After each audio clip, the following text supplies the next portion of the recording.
Bismillahir Rahmanir Rahim. In the name of Allah, most gracious, most merciful.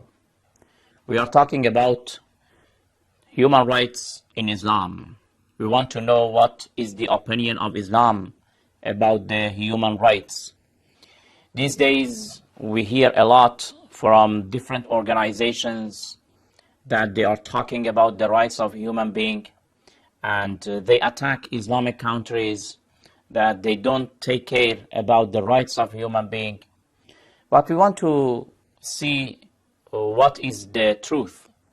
Apart from of the political motives, of course, in this series of programs, we just want to look at the issue from a religious point of view, from the Islamic point of view, apart from of other political or social or other motives behind these types of discussions. We want to know whether really Islam is respecting the rights of human being or not. One of the issues that usually these organizations talk a lot about it is the issue of human dignity. They talk about kiramatul insani, al-kirama, or dignity or honor of human being, especially in the Universal Declaration of Human Rights. In the introduction of that declaration, this advice is really emphasized that the dignity of human being is very important. It is very serious, and they have demanded the countries, especially the parliaments, not to legislate laws and regulations which are against the dignity of human being. And they have said that the rules and laws and regulations of the countries must not be insulting, must not be cruel, must not be unjust. Of course, all these terms, we believe that they are very ambiguous. They are not clear. They are not transparent. What do you mean by insulting? In what way, if it is, it will be insulting, and in what way, if it is, it will not be insulting?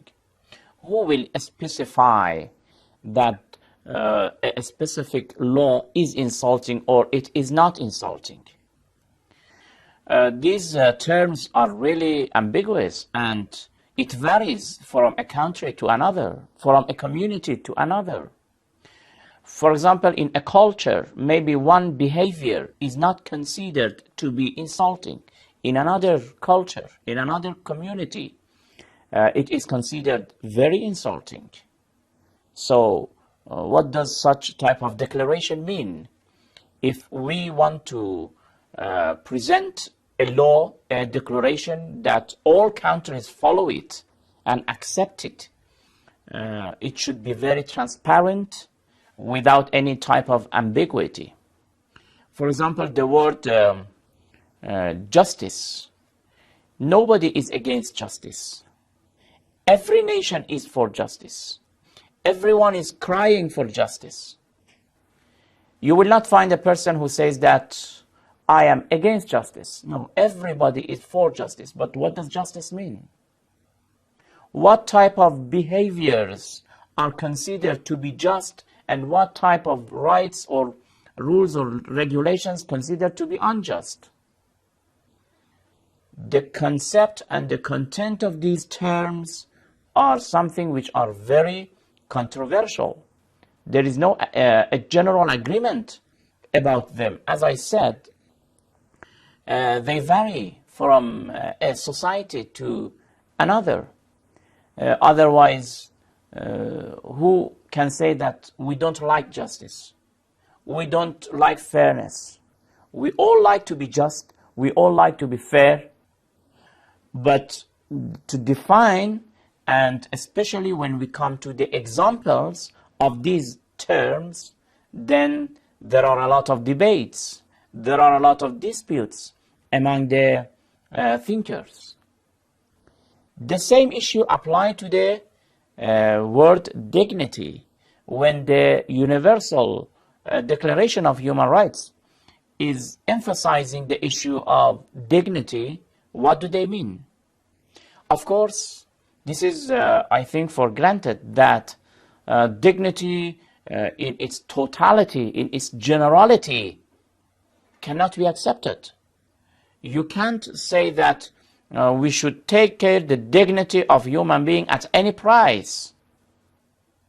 Human beings, sometimes they reach to a level that they have lost their own dignities, honors.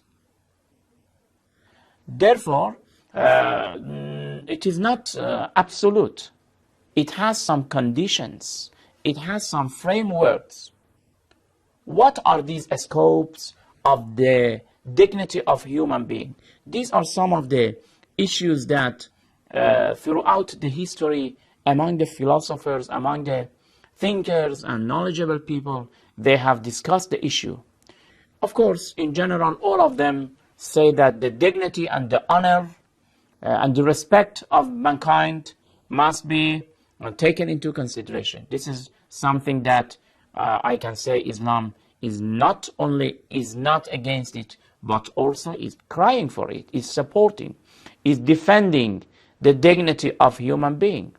If we want to have a look to the teachings of Islam, then we will find that what is the position and opinion of Islam about the dignity. For example, let's have a look to this verse of the Holy Quran in chapter 17, verse 70. It says, وَلَقَدْ كَرَّمْنَا بَنِي آدَمَ وَحَمَلْنَاهُمْ فِي الْبَرِّ وَالْبَحْرِ وَرَزَقْنَاهُمْ مِنَ الطَّيِّبَاتِ. The translation is that, indeed, we honored the children of Adam. We honored. It means that we gave them dignity. We granted them honor and dignity, provided them with means of transportation on land and sea, to the end of the verse. Therefore, we clearly see that the source and the origin of human dignity is Allah subhanahu wa ta'ala. Allah has given this dignity to mankind, and this dignity from the Islamic point of view is very respected, and nobody, even the person himself is not allowed to perish it, to destroy his own honor, to destroy his own dignity. Anyway, we want to see that what are the conditions for this type of dignity. This is a matter that we should discuss it, inshallah, in next program. Until then, thank you very much. Wassalamu alaikum wa rahmatullahi wa barakatuh.